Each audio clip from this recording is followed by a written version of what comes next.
Meantime, voters in Macomb County are electing a new prosecutor after Eric Smith resigned in disgrace.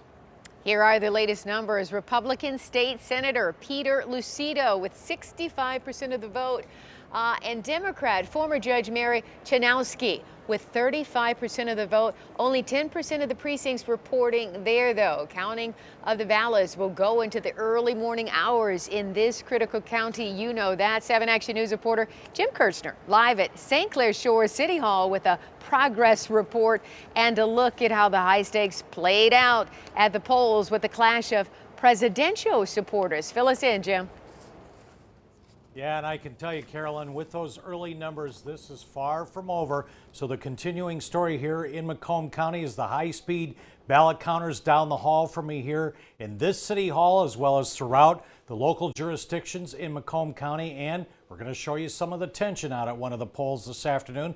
But take a look. The high-speed counters have been counting the record absentee ballots throughout Macomb County since state law allowed that to start at 7 o'clock this morning. I can tell you there are challengers here and in other locations watching this like a hawk to make sure there are no issues. And take a look at the high-stakes tension at a poll this afternoon over in Warren. This is between Trump and Biden supporters.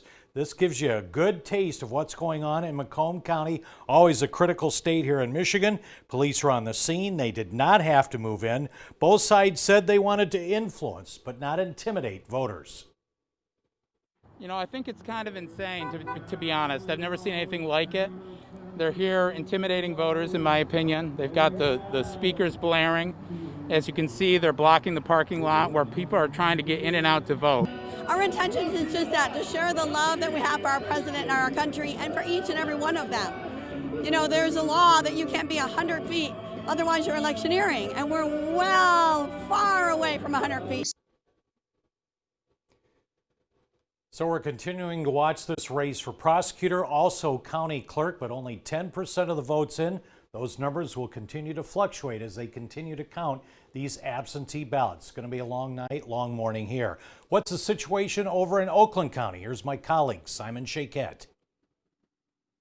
Good evening, Jim. We're seeing a lot of local police departments and municipalities bringing their results, their votes here to the clerk's office, and it's just been an extremely busy night. In fact, if we just pan over here, you can see some folks from Oak Park bringing their results in to be tallied. Now, let's get straight to some numbers that could look a little different than what we've been sharing on the screen because these came in just the last few seconds. County Executive Dave Coulter, a Democrat, currently leads former state senator and Republican Mike Kowal. Numbers show Kowal with 219,000 votes to roughly 243,000 for Coulter. That's with 50% reporting.